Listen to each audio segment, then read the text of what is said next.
Hola amigos, ¿qué tal? Stuart here from Spain Speaks with an update on the current situation here in Spain, day 367 of the current situation, and unfortunately another setback for the AstraZeneca vaccine, but more about that in just a moment. Firstly, a big thanks to all of the people that left comments on the last video. Lots of comments, lots of debate happening there as usual. Thanks to people that supported the channel through a donation. You can see your names here.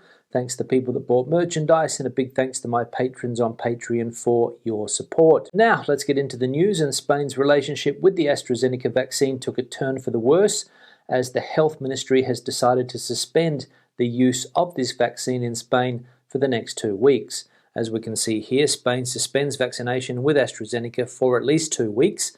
The Ministry of Health decided on Monday to suspend vaccination against COVID-19 with AstraZeneca's drug for 2 weeks while it investigates whether there is a link between the vaccine and a number of cases of blood clots reported in several European countries. The European Medicines Agency, the EMA, has already convened an extraordinary meeting for Thursday to issue an opinion on the matter. And with 1 million people vaccinated with the AstraZeneca vaccine in Spain in limbo, what's next?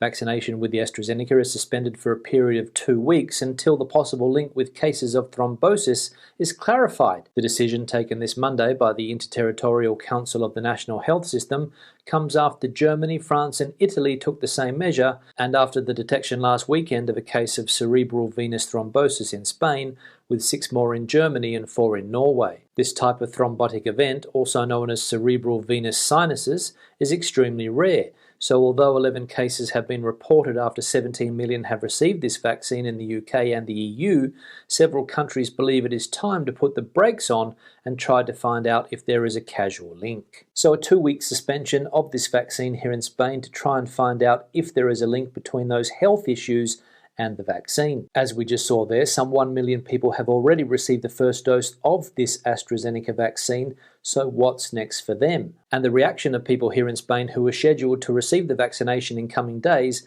is that they just can't believe it. Those scheduled to be vaccinated against the coronavirus with the AstraZeneca dose have received the news of the suspension for 15 days with surprise and resignation. In a pavilion set up in Cabeza de Viaje in Murcia, the news came as a surprise to the dozens of people queuing for their appointment to receive the dose against COVID-19. So imagine that, you're standing in a queue at the medical centre to receive your dose of the AstraZeneca vaccine, and all of a sudden they tell you that the plan has been suspended. Now, as we know, yesterday was another turbulent day for politics here in Spain. The Vice President of the government, Mr. Iglesias, resigned in order to take on the Premier of Madrid in regional elections which are scheduled for May. The idea that Mr. Iglesias has for Madrid is to join all of the left-wing parties and break the right-wing stronghold that has been in power in Madrid for over 20 years. In order to do this, Mr. Iglesias yesterday appealed to Íñigo Errejón to reunite the most transformative left in Madrid and stand up to Ayuso. The departure of Pablo Iglesias from the coalition government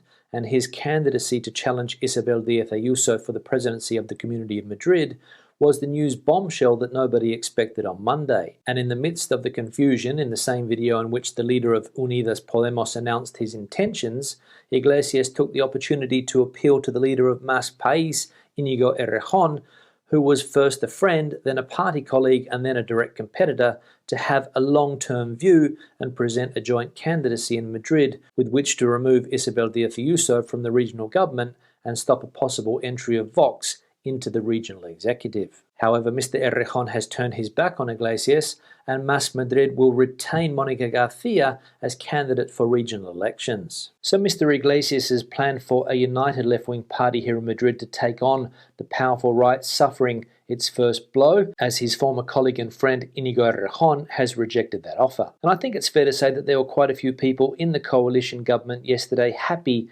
with Mr. Iglesias' decision, especially those on the socialist side of that coalition government. As we can see here, socialist ministers after the departure of Pablo Iglesias from the government, good riddance. Shortly before Pedro Sánchez met Emmanuel Macron yesterday in France, his mobile phone rang. it was Pablo Iglesias, his second vice president. The president understands that it must be an important call, as the entire government knows that he is in France about to meet with the president of the French Republic. Iglesias calls to tell him in advance that he is going to publicly announce that he is leaving the government to be Podemos's candidate in the Madrid regional government. So I'm sure that there are a lot of people around the country that have similar feelings to those socialist ministers yesterday and are glad to see the back of Pablo Iglesias. Now let's have a look at some of the health data around the country, starting with the vaccination campaign. We can see that complete vaccination has been achieved in 3.58% of the population, and 8.35% of the population has received at least one dose. Countrywide health data now, we can see the total amount of cases about to hit the 3.2 million mark. The accumulated incidence rate for the last 14 days now sitting at 128. There have been 336 COVID-related deaths in the last 7 days. There are currently 8,682 people hospitalised around Spain with COVID, and there are 2,112 people currently in ICUs with COVID,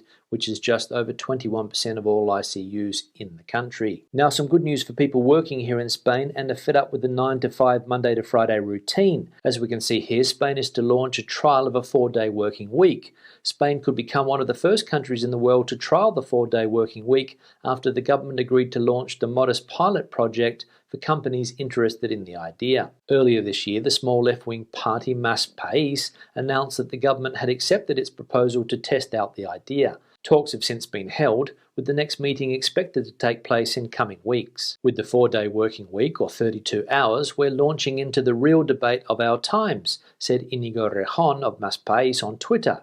It's an idea whose time has come. So the 4-day working week, again on the agenda here in Spain, and will it be the solution to all of Spain's woes when it comes to the labour market? Will this be the plan that manages to solve Spain's chronic unemployment issues? We'll wait and see. Now, some parts of Spain might just be able to salvage their Easter holiday campaign, as Germany took 6 areas here in the country off their coronavirus red list. And as a result, bookings from Germany to Mallorca soar after leaving that risk zone. This measure allows German nationals to holiday in the Balearics without having to undergo quarantine or a compulsory test on their return. Mallorca has once again become a favourite tourist destination for Germans. Last Friday, the Robert Koch Institute, RKI, for Virology decided to remove the Balearic Islands and other regions of Spain, as well as Portugal and Denmark, from the list of risk areas for the coronavirus, thus lifting the Foreign Office's travel warning. This measure allows German citizens to holiday in the Balearics without having to undergo prior quarantine or a compulsory test on their return, although they do need to have a negative coronavirus test to enter the country. So some positive news there for the Balearic Islands, and I don't know about you, but I'm left with a sense of deja vu because we saw exactly the same things happen last year, and look how that turned out. Now let's have a look at some of the comments from previous videos. One here from Richard. Here in the UK, they don't seem to have any issues with AstraZeneca. Keep up the good work, Stuart. Mucho appreciated. Yeah, Richard, thanks for the comment. It does seem a little bit strange that countries like the UK have had hardly any problems with the AstraZeneca vaccine, yet here in Europe, the problems have been never-ending. At first they were political, then there were problems with supply and logistics of the AstraZeneca vaccine, and now the health issues leading to the suspension of the vaccine here in Spain. So a little bit strange, but then again there have been many strange things over the last year or so. One here from Jet Fowl. With the AstraZeneca vaccine pulled, does anyone know what the approval status is for the Johnson & Johnson vaccine? It has a better efficiency rate in preventing moderate to severe cases of COVID-19 than the AstraZeneca one, and it doesn't look to have the same clotting effect. Yeah, Jetfowl, thanks for the comment. Not really sure what the situation is with the Janssen vaccine or the Johnson & Johnson vaccine here in Europe. I read last week that it had been approved, but I don't know if the vaccines have arrived here in the European Union or whether they're being made in the European Union. I have no information on that. But as I said, it has been approved in the European Union, so I imagine it's just a question of time before it gets rolled out in the various countries. One here from Charlie. Just came through the border from Portugal. As long as you have a legit reason to pass, you can.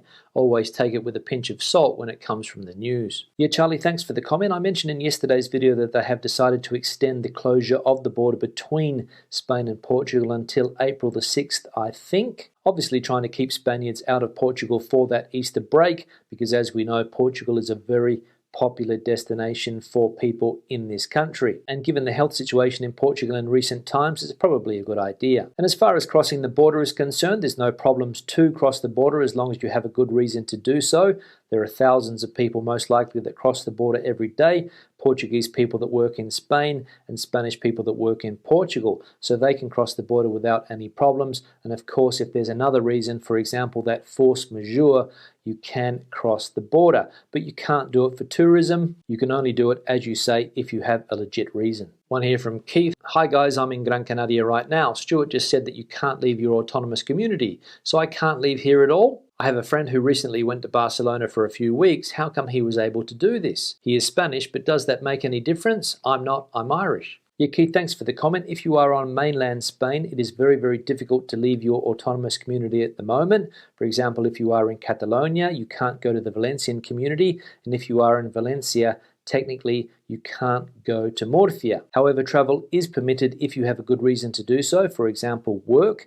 If you're living in Madrid and you need to go to Valencia to work, you can. You can get special permission for work purposes. And if you have family connections in another autonomous community and something happens to one of your family members, you can also travel to sort that problem out. But what you can't do legally at the moment here in Spain is travel for leisure. So if you wanted to go from Gran Canaria to Barcelona on holiday for a few days, you wouldn't be able to do that, unfortunately. One here from David. What a milestone, Stuart, for all the wrong reasons. I had seen some of the videos from Benidorm, which is a typical example of where the economy is almost totally reliant on tourists, and there are just so few now. I think the Costa Blanca and southern Spain is badly affected by this. Wonder when it will end. Thanks, Stuart, for another update. Yeah, David, thanks for the comment, and you're right. It was an unfortunate milestone, 1 year of this COVID-19 pandemic here in Spain and, of course, around the world. We saw in yesterday's video that places like Benidorm are apparently on the brink of closure. Something like 80% of the businesses have closed down or are in some type of furlough scheme at the moment. So things not looking good there. No tourists, no business. And unfortunately, it's not just a problem for Benidorm. There's lots of similar places around the country. Costa del Sol, Balearic Islands. There's even places in the north of the country that also rely on tourism. And it's anybody's guess as to when it's going to end. And finally, one here from Paul, very busy in Javier on Sunday. Good to see a slow return. Yeah, Paul, thanks for the comment and some positive news to end today's video with. Finally, some signs of life back in that Mediterranean coastline. The lockdown in that part of the world has been very, very strict, or at least strict compared to places like Madrid. And finally, things starting to open up again. Bars, restaurants, other types of businesses, and people getting out and about and spending their money. So good to see, and hopefully it will continue. On that note, I'll start to wrap the video up. Questions and comments, please leave them in the section below. Debate the situation out as you normally do. Give the video a thumbs up if you liked it, thumbs down if you didn't. I'll see you in the next one. Hasta luego.